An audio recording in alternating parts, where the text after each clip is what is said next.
আল্লাহর হাবিব 13 বছর পার করলেন কোন জায়গায়? মক্কায় পার করলেন। অনেক জেল জুলুম নির্যাতন অত্যাচার ইত্যাদি তার উপরে গেল। তিনি মক্কা মদিনায় গেলেন। দেখেন আল্লাহ তাআলার কোরআনুল কারীমের আয়াত অবতীর্ণ হলো সমাজ পরিবর্তনের জন্য। শুধু পরকালের ভয় দিলেই হয় না, আরো কিছু লাগে।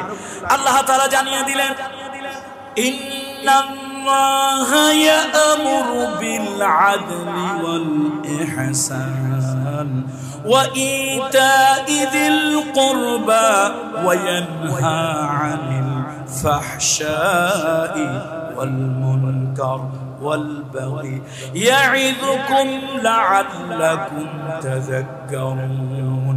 আল্লাহ তাআলা তোমাদেরকে আদেশ দিচ্ছেন বিল আদলি ওয়াল ইহসান, আদল করার জন্য, আদল করার জন্য, সুবিচার করার জন্য, ন্যায় বিচার করার জন্য।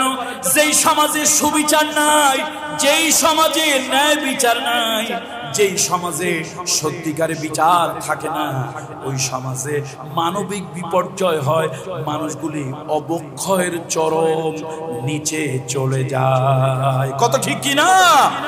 সমাজে বিচার নাই, মানুষ বিচারের জন্য আদালতে যায়, সে আদালতের নামধারী কিছু বিচারপতি আছে, তাদের কাছে পর্যন্ত বিচার পায়। আল্লাহু আকবার। সমাজ অবক্ষয় কেন হবে না? ধর্ষণকারী সে ধর্ষণের সেঞ্চুরি করবে যখন তার প্রথম ধর্ষণের বিচার হবে না, যখন তার দ্বিতীয় ধর্ষণের বিচার হবে না, যখন তার তৃতীয় ধর্ষণের বিচার হবে না, তখন সে 100 ধর্ষণ করবে, এরপরও তার বিচার হয় নাই। এবার সে ধর্ষণকে সেলিব্রেট করবে, সে 100 ধর্ষণকে সেঞ্চুরি উদযাপন করবে, কেক কাটবে, মিষ্টি বিতরণ করবে। জাহাঙ্গীরনগর বিশ্ববিদ্যালয়ের ছাত্ররা জিজ্ঞেস করবে, এত আনন্দ কেন, উদ্বেলিত, উচ্ছ্বসিত কেন? কয় যে 1টা 2টা 5টা 10টা 100 করছি, 100 ধর্ষণের সেঞ্চুরি পুরো হইছে, আজকে সেটাকে সেলিব্রেট করছি, উদযাপন করছি। জোরে কর নাউযুবিল্লাহ। খাসি জবাই, আস্তাগফিরুল্লাহিল আযীম। তাহলে ধর্ষণ 1টা 2টা 3টার মাথায় যদি বিচার হইতো, তাহলে কি এত অবক্ষয় হতে পারত? সম্ভব নয়, সম্ভব নয়। আরে রাষ্ট্রের প্ররোচনা যদি না পেত, একজন সরকারি কর্মকর্তা কিভাবে 7টা মানুষ দুনিয়া থেকে বিদায় করে দিয়েছে নারায়ণগঞ্জে। আমি তো মনে করি ধর্মের কল বাতাসে নড়ে। আরে আল্লাহর বিচার আছে, আল্লাহ আছে নাকি নাই? আল্লাহ আছে। কেউ যদি দেখতে চাও, আল্লাহ আছে। কেউ যদি দেখতে চাও, সেজন্য লক্ষ্মীপুরের একজন ডাক্তার, হ্যাঁ না, ডাক্তার ফয়েজ, লক্ষ্মীপুরের একজন সদা হাস্যোজ্জ্বল, সে কোন দল করে, দলের নাম আমি নিতে চাই না, দরকার নাই। সে সদা হাস্যোজ্জ্বল একজন মানুষ। তার উপাধি ছিল গরিবের ডাক্তার, ভ্যান চালক, রিক্সা চালক, গরিব মানুষ। কয়টা টাকা নিয়ে গেছে, বউ সিজার করতে হবে, সিজার না করে নরমাল ডেলিভারি হবে না, টাকা জোগাড় করতে পারে না। পিঠে হাত দিয়ে বলছে, কত টাকা আনছিস, রেখে যাস, যা কাজ সার, বাকিটা যখন সুযোগ হয় দিয়ে যাস। এই যে একজন ডাক্তারের মানবিক আচরণ, মানবিক ব্যবহার। আমাদের এক কুলাঙ্গার এক মন্ত্রী, কি জানো, মায়া, মায়া নাকি এটা, এটা কি বলবো আমি, তার জামাই লেফটেন্যান্ট কর্নেল কি তারেক সাইদ, এই কুলাঙ্গার 3 তারা থেকে তাকে ফেলে দিল, গুলি করলো। আল্লাহ তাআলার কুদরত। তোমার যখন নৈতিক বিপর্যয় হয়েছে, রাষ্ট্রের কাছে জনগণের কর্মচারী হয়ে তুমি যে ওয়াদা করেছিলে, শপথ নিয়েছিলে, সে শপথ যখন দলীয় কর্মী হিসেবে তুমি ভঙ্গ করেছো, আল্লাহ তাআলার বিচার তো হতেই হয়, না হলে বিপর্যয়, নৈতিক অবক্ষয় আরো বেড়ে যাবে। দেখেন 7টা লোক হত্যা করে পেট ফেড়ে তারপরে 28টা করে উট বেঁধে নদীর পানিতে ভাসিয়ে দিল। সেই 7টা লোকের মারাতে কত রাজনৈতিক দলের মানুষ, কত আরো 70 জন যে মারা যেত, রিমান্ডে যেত, তা ঠিক নাই। আমার তো মনে হয় আরশ থেকে আল্লাহ জিবরাইলকে পাঠিয়ে দিয়েছিলেন, যাও ওই 7টা লাশই ভাসাইয়া কচুরিপানার সাথে নদীর কিনারে নিয়ে যাও। নাহলে পৃথিবীর ইতিহাসে এটা একটা অবিস্মরণীয় ঘটনা, অবিস্মরণীয় ঘটনা। পেট ফেরে দেওয়ার পর 28টা ইট বাঁধার পর লাশ ভেসে ওঠে, পৃথিবীর ইতিহাসে নজিরবিহীন একটা ঘটনা। আমি তো মনে করি ফেরেশতারে দিয়ে আল্লাহ এটা করেছে। বন্ধুরা আমার, বন্ধুরা আমার, জুনায়েদ বাবুনগরী সাহেব, সে কোন মাদ্রাসা, আলিয়া না কওমি, হেফাজত না জামাত, তরিকত না তবলিগ, কোন দলের আমির আমি জানি না, তবে তিনি একজন আল্লাহর ওলি, বুজুর্গ, একজন ভালো মানুষ, আমি এটা জানি। তিনি একজন আল্লাহ ওলি মানুষ। রাষ্ট্রের কর্মচারী যখন রাষ্ট্রের জালিমদেরকে খুশি করার জন্য কি করলো, এই পলিটিক্যাল উইং, তার যিনি প্রধান, তিনি তাকে এমন টর্চার করলেন, একজন আলেম, একজন হাফিজে কোরআন, হাফিজে হাদিস, তার মতো একজন শাইখুল হাদিসকে, তার মতো শাইখুল হাদিসকে যখন রাষ্ট্র এরকম জুলুম করলো, অত্যাচার নির্যাতন করলো, বিচার মানুষের করা লাগে না, আরশের মালিক করে দিয়েছে। তার নিজের ঔরসজাত সন্তান কে, ঐশী, নামটা কত সুন্দর, মনে হয় যেন রাবেয়া বসরির খালাতো বোন।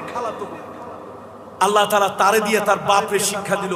আপনারা বলেন আল্লাহ নাই, আল্লাহ না থাকলে শিক্ষা হয় কেমন? আপনারা বলেন, নাস্তিকেরা বলে আল্লাহ নাই, আরে আল্লাহ না থাকলে শিক্ষাগুলো হয় কেমনে? এ মুসলমান, খানকার পীরের সন্তান খানকায় থাকি, মানুষকে জিকিরের তালিম দেয়, নফস পরিবর্তনের, মানুষের পিউরিফাই করার চেষ্টা করি। 5টা লোক নিয়ে একসাথে বসতে পারি নাই জালিমদের জুলমের কারণে। কিছু হইলেই কয় ষড়যন্ত্রের পরিকল্পনা, গোপন ষড়যন্ত্রের পরিকল্পনা। একটা জগদ্দল পাথর যেন বুকের উপরে চেপে বসেছে। 7 তারিখ পর্যন্ত যা কল্পনা করি নাই, 7 তারিখ পর্যন্ত যা কল্পনা করি নাই, 5 তারিখ আরশে আজিম থেকে আল্লাহর কোন একটা ফয়সালা হয়েছিল। না হলে মানুষের ধারা যেরকম আব্রাহা তার হস্তি বাহিনী নিয়ে আসছিল আল্লাহর ঘর আব্দুল মুত্তালিব খানায় কাবার মুলতাজিম হলো কাবা ঘরের দরজার চৌকাঠ ধরে আকাশের দিকে তাকিয়ে বলেছিল, হে আকাশের মালিক, আরশের মালিক, আমি দুর্বল, আব্রাহা সবল, আমার কাছে হাতি ঘোড়া নাই, কিন্তু আব্রাহার কাছে আছে, আমার কাছে সেনাবাহিনী নাই, তার কাছে আছে, তোমার ঘর ভাঙার জন্য এসেছে মালিক, তাকে প্রতিরোধ করার কোনো ক্ষমতা আমার নাই, তোমার ঘর তোমার জিম্মায়, তোমার ঘর তোমার হাওয়ালায়, তোমার ঘর তোমার আমানতে রেখে আমি আমার জান নিয়ে পলাচ্ছি। আল্লাহ, তোমার আমানতের তুমি খেয়ানত করিও না, তোমার ঘর তোমার জিম্মাতেই আমি দিয়ে গেলাম।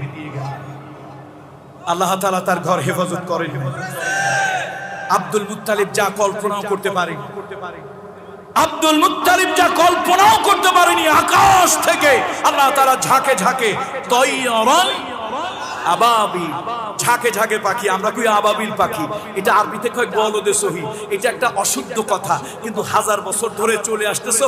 এখন আপনারাও কোন আবাবিল পাখি, আমরাও হুজুররা কই আবাবিল পাখি। আসলে আবাবিল পাখি না, ঝাঁকে ঝাঁকে পাখি, গলদে মশহুর। বন্ধুরা আমার, আল্লাহর ঘর কে হেফাজত করলো? আল্লাহ হেফাজত করেছে। সুতরাং আসুন, এই সমাজ অধপতনে চলে গিয়েছে, মানুষ অধপতনে চলে গিয়েছে। আজকে প্রত্যেকটা সেক্টরে অধপতন হয়েছে। সরকারি কর্মচারী কর্মকর্তা বলেন, আদালতের বিচারক বিচারপতি বলেন, উকিল বলেন, আপনার মতো টুপিওয়ালা নামাজি লোক বলেন, প্রত্যেকটা মানুষের ভিতরে কিছু না কিছু মানবিক বিপর্যয়, চারিত্রিক বিপর্যয় হয়েছে। এটি কি লজ্জা ছাড়া আমরা বলতে পারি কথা সত্য না মিথ্যা? কোনো লজ্জার কিছুই নাই।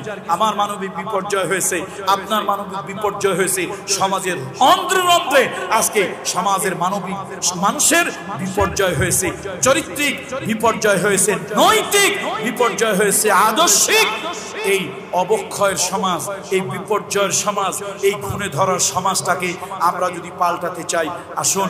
আল্লাহ তাআলা বলেছেন, লাকাদ কানা লাকুম ফি রাসূলিল্লাহি উসওয়াতুন হাসানাহ। মুহাম্মদ রাসূলুল্লাহ সাল্লাল্লাহু আলাইহি ওয়াসাল্লামকে আল্লাহ তাআলা উসওয়া হাসানা করেছিলেন, উত্তম গুড এক্সাম্পল, তার মধ্যে অনুকরণযোগ্য আদর্শ আল্লাহ তাআলা রেখেছিলেন। সুতরাং আসুন, আমরা কোনো নেতাকে অসম্মান করি না।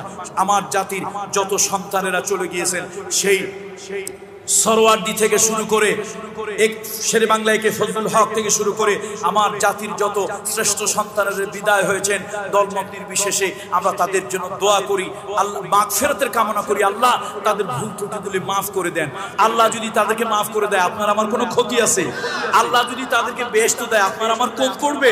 আমরা তাদের জন্য ভালো কামনা করি, কিন্তু আল্লাহর কোরআন হাতে নিয়ে আল্লাহর জাতে পাকের কসম খেয়ে বলি, আল্লাহর কোরআন হাতে নিয়ে আল্লাহর জাতে পাকের কসম করে বলি, আমার আদর্শ অনুকরণ আদর্শ পৃথিবীর কোন নেতা, পৃথিবীর কোন নেত্রী, পৃথিবীর কোন ব্যক্তি, পৃথিবীর কোন দার্শনিক নয়। আমার অনুকরণীয় আদর্শ একমাত্র এক মহামানব মুহাম্মাদুর রাসূলুল্লাহ, মুহাম্মাদুর রাসূলুল্লাহ সাল্লাল্লাহু আলাইহি ওয়াসাল্লাম।